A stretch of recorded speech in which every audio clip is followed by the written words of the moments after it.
Good morning అండి. ఈరోజు మనం మాట్లాడుకుంది కొలుగుపూడి తిరువురు ఎమ్మెల్యే. ఆయన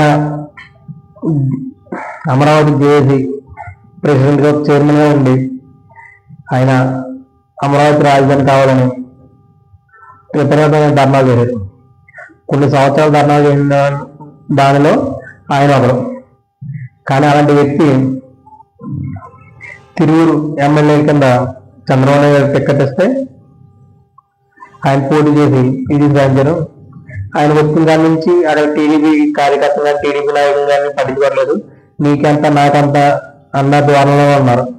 అది ఏమి స్కామ్ అంటే నా అడుగు జాగాల్లోనే జరగాలని నీ జరగాలి ఏ కన్నా అన్న మెంటాలిటీతో ఆయన ఉన్నాడు. అవినీతి అయితే తీర్చు.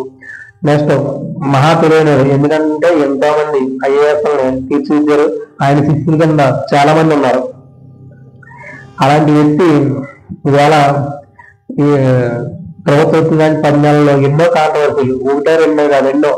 ఇప్పుడు రమేష్ రెడ్డి గారు ఉన్నారా, ఆయన్ని 48 గంటలు సస్పెండ్ చేయబోతుంది, రాజీనామా చేస్తా అన్నారు. అంతకుముందు 2-3 సార్లు రాజీనామా చేస్తా అన్నారు.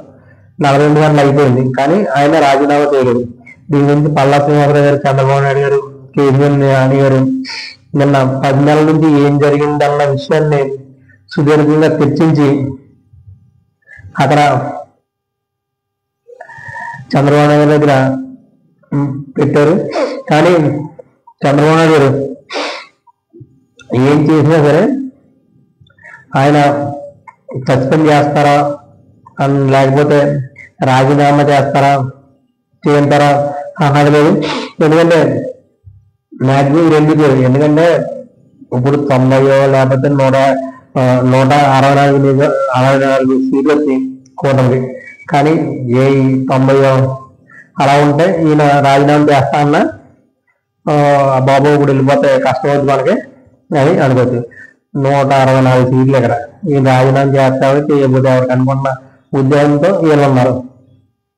ఎందుకంటే టికెట్ ఇచ్చాం గెలిపించుకున్నాం అన్న ఉద్యోగం. అక్కడ ఉన్న స్వామి గారికి కాదని ఎన్నో సంవత్సరాల నుంచి టీవీ నుంచి పోటీ చేస్తాం వచ్చి ఎలక్షన్ ముందు వైఎస్ఆర్సీపీకి వెళ్ళి ఆయన వైఎస్ఆర్సీపీ పోటీ చేయడు. ఇక్కడ కలగూరు శ్రీనివాసరావు గారికి ఇచ్చారు. ఆయన మహామేధావి. ఎందుకంటే తెలివితేటలు అతి ఎక్కువ ప్రమాదాలు ఈ విషయంలో బాగా అర్థమైంది. ఎందుకంటే చిన్న విషయానికి పెద్ద విషయానికి రాజీనామా చేస్తా అన్నారు. ఇప్పుడు విశాఖ స్టీల్ ఉంది, అది ప్రైవేట్ చేస్తానందుకు దండన రాజీనామా చేయరు. అది ఒక పద్ధతి. అంతేగాని రమేష్ రెడ్డి గారు ఎవరితోనూ మాట్లాడారు, ఆ కాంట్రవర్సీలు దళిత మహిళతో మాట్లాడారు, ఇవన్నీ కూడా జనాలు పట్టించేవారు. ఎందుకంటే ఇప్పుడు వాళ్ళిద్దరు ఇష్టంగా మాట్లాడుకున్నారు, చాలా క్లియర్గా ఉంటారు మీరు. అలాంటిది ఆ విషయంలో తప్పు వర్తం లేదు. నెక్స్ట్ ఆయన కూడా పెద్ద నాయకుడే. పార్టీ పెట్టినారు రమేష్ రెడ్డి గారు ఆ పార్టీలో ఉన్నారు. ఆ పార్టీ టీడీపీ కష్టకాలంలో కూడా ఆయన ఉన్నారు. ఆయన అనుచరులతో కలిసి ఎట్టి బస్సులో సమన్వయ కమిటీ వేయమని కానీ వేయాలని, నెక్స్ట్ అక్కడ ఇన్ఛార్జి మార్చాలని అక్కడ పట్టుబడుతున్నారు టీడీపీ ఆఫీస్కి వచ్చిన.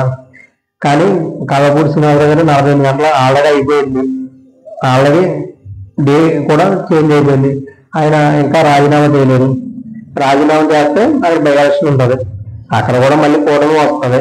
కానీ శ్రీనివాస గారికి టికెట్ ఎవరు